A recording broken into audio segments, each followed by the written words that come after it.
हैदराबाद वालों और हुनैन शाह, आप लोगों की यार मेरे ख्याल से किस्मत ही अच्छी नहीं है। अगर आपकी किस्मत अच्छी होती तो आज जिस सूरत हाल से आप मैच निकाल कर आखिरी ओवर में ले गए थे, आई मीन एक टाइम पर एक आउट था, 70 गेंदों पे 80 रन चाहिए थे, 9 विकेटें हाथों में थी, कुशाल मेंडिस और कप्तान बाबर आजम क्रीज पर मौजूद थे उस टाइम।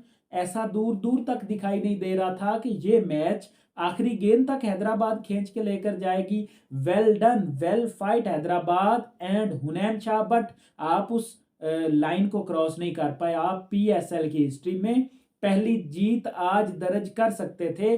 आज आपने बहुत ही अच्छा मौका अपने हाथों से गंवा दिया। अगेन आज चचा इफ्तिखार ने फिर से एक स्टेटमेंट दे दी है पीसीबी को, पाकिस्तान क्रिकेट को, वर्ल्ड क्रिकेट को, कि चचा इफ्तिखार, इफ्ती मीनिया अभी खत्म नहीं हुआ भाईजान, वो वापसी कर सकता है। आई मीन पहले पिशावर जल्मी की, मैं आज किस्मत पर रश्क जरूर करूंगा। यानी पहले आपकी बॉलिंग आती है और बॉलिंग भी इफ्तिखार अहमद के हाथों में थमाई दी जाती है, और वो एक रेगुलर बॉलर भी नहीं है, लेकिन उसके बावजूद वो 4 विकेट्स आपको निकाल कर दे देता है। यार कितनी हैरान कुन बात है, जिसमें माज सदाकत, शर्जील खान, साइम अयूब, उसके बाद उस्मान खान, यानी कि चारों बल्लेबाज जो कि रेगुलर पाकिस्तान से खेलते हैं, अगर माज को निकाल दिया जाए, सॉरी शर्जील को, तो बाकी 3 बैटर्स इस टाइम पाकिस्तान में खेल रहे हैं। लेकिन इफ्तिखार ने आज बॉलिंग ही कमाल की। ये कहना गलत नहीं होगा कि आज चचा इफ्तिखार का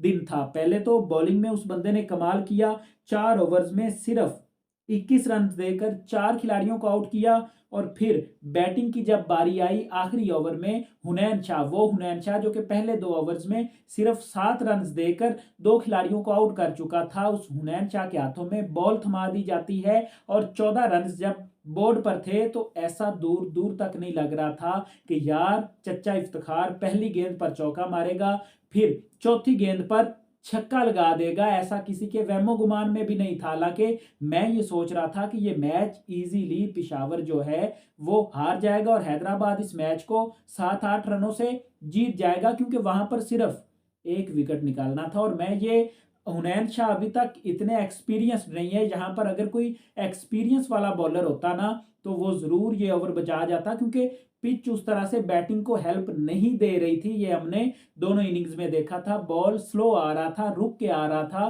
पेस स्लो हो रही थी, तो वहां पर बल्लेबाजों को थोड़ी सी दिक्कत होती है। अब यहाँ पर चचा इफ्तिखार ने 10 गेंदों पर 15 रन बनाए। देखने में तो ये बहुत ही कम रन हैं, लेकिन पिशावर के लिए ये वो 2 अहम पॉइंट्स थे जो आज हैदराबाद को उन्होंने हरा कर हासिल किए हैं, और उसकी वजह सिर्फ इफ्तिखार अहमद इफ्ती मीनिया हैं।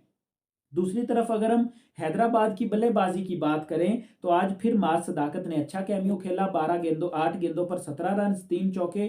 अगेन 15 गेंदों पर 14 रन। एक बल्लेबाज 120 गेंदों की गेम में 15 गेंदें खेल जाता है और आपकी टीम का वो मेन खिलाड़ी होता है, मैं बात कर रहा हूं साइम अयूब की, बावजूद उसके वो बल्लेबाज एक गलत शॉट खेलकर, एक घटिया शॉट खेलकर एक ऐसी सिचुएशन में अपनी विकेट देता है जहां पर उसकी टीम मुश्किल में होती है। मेरी समझ से बालातर है साइम अयूब का चारों इनिंग्स में आउट होना। एक एक मतलब आप ये देखिए, साइम अयूब की पहली इनिंग्स वो उन्होंने हाथों में कैच दिया लाहौर कलंदर्स के अगेंस्ट, फिर मुल्तान के अगेंस्ट देखिए वही गलत शॉट, फिर आप क्वेटा का मैच उठाकर देख लीजिए, फिर अगेन वही शॉट, और आज का मैच उठाकर देख लीजिए फिर अगेन हाफ शॉट। यानी कि वो शॉट के लिए निकलता है, फिर बल्ले को बिल्कुल गेंद के पास लाकर रोक लेता है कि भाई साहब आराम से कैच कर लीजिए, मैं छक्के का चांस लेने वाला ही नहीं, मैं अपनी विकेट गिफ्ट करने वाला हूं। आपको यार समझ ही नहीं आती, आपका माइंड सेट ही क्लियर नहीं होता, आपके माइंड सेट में क्लैरिटी नहीं है कि किस बॉल को रोकना है, किस बॉल को मारना है। आप बॉल के पीछे भाग कर मार कर फिर रुक जाते हैं और फिर बॉल भी वहां पर आपको धोखा दे जाता है। मेरे ख्याल से साइम अयूब को अपनी टेक्निक पर अभी काम करना है, अगर नहीं करेगा तो फिर मेरे ख्याल से वापसी का कोई रास्ता उसके लिए बचता नहीं है। क्योंकि इस टाइम तो हैदराबाद वाले भी ये सोच रहे होंगे कि 12 करोड़ किस बंदे को हमने दे दिया, किस बंदे पे हमने जाया कर दिया।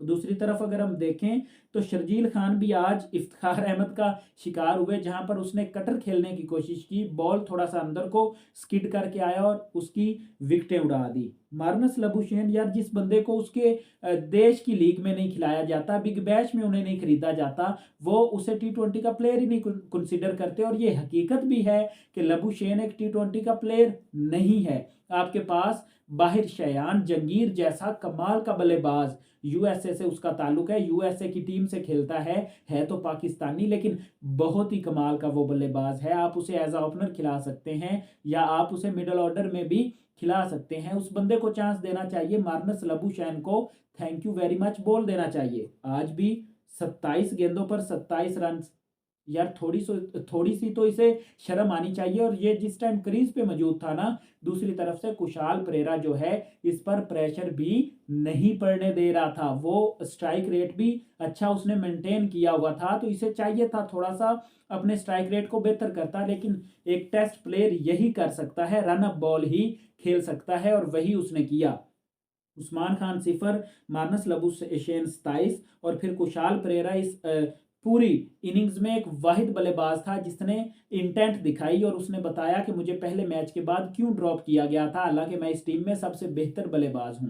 आज उसने 35 गेंदों पर 58 रन बनाए, 2 छक्के 5 चौके, कमाल की बल्लेबाजी की। उसके बाद अगर हम बात करें तो पेशावर जल्मी दरमियान में आकर बाबर आजम थोड़ा सा स्लो हमें दिखाई दिए। मुझे ऐसा लगा कि बाबर इस मैच को फिनिश करना चाहते हैं, लेकिन एक गलत टाइम पे आकर उसने गलत शॉट खेला। लेकिन उस टाइम आई थिंक 34 गेंदों पर 34 रन रहते थे, इतना मैच टफ होना नहीं चाहिए था जितना पेशावर जल्मी ने आज करवा दिया था। उसके बाद अगर हम बात करें तो कुशाल मेंडस ने 27, बाबर ने 43, माइकल ब्रेसवेल ने 19 गेंदों पर 25, उसके बाद फरहान यूसुफ ने 15 रन, अब्दुल समाद 1 और इफ्तिखार अहमद ने 15 रन बनाए, 10 गेंदों पर बनाए, लेकिन ये 15 रन टोटली मैच को चेंज करके पेशावर जल्मी को मैच जितवा दिया। और इस तरह से मैं आज बैड लक कहूंगा हुनैन शाह की। हुनैन शाह ने आज बॉलिंग अच्छी करवाई, लेकिन आज किस्मत उसके साथ नहीं थी। 4 ओवर्स में 32 रन दिए, जिसमें 14 रन उसने आखिरी ओवर में दिए। और एक यंग टैलेंट, यंग बच्चा था, कमाल की बॉलिंग करता हुआ आ रहा था, लेकिन आखिरी ओवर का प्रेशर मेरे ख्याल से इससे पहले उसने कभी बर्दाश्त नहीं किया था। लेकिन ऐसे मौके ही होते हैं प्लेयर्स को बनाने में। अगर आज वो डिफेंड कर जाता तो उसका कॉन्फिडेंस लेवल और होता, लेकिन अभी उसका बहुत ही लंबा करियर है, उसको इस मैच को दिल पर नहीं लेना चाहिए, थोड़ा सा रिलैक्स फील करना चाहिए और नेक्स्ट गेम का सोचना चाहिए। अभी तक आप टूर्नामेंट से बाहर नहीं हुए, आप मैच 4 जरूर आ चुके हैं, लेकिन अभी तक भी आप स्टिल टूर्नामेंट में हैं। और अगर यहाँ पर पॉइंट्स टेबल पर हम देखें तो पेशावर जल्मी 3 मैचेस में 5 पॉइंट्स के साथ नंबर 4 पर आ चुकी है, जबकि नंबर 3 पर इस्लामाबाद यूनाइटेड, नंबर 2 पर कराची किंग्स और नंबर 1 पर मुल्तान सुल्तान्स ब्रजमान है। अब देखना यह है कि टॉप 4 कौन सी होती हैं। आपको क्या लगता है, क्या पेशावर जल्मी टॉप 4 में जगह बना पाएगा तो किस नंबर पर, कमेंट की सूरत में अपनी राय हमें जरूर दें।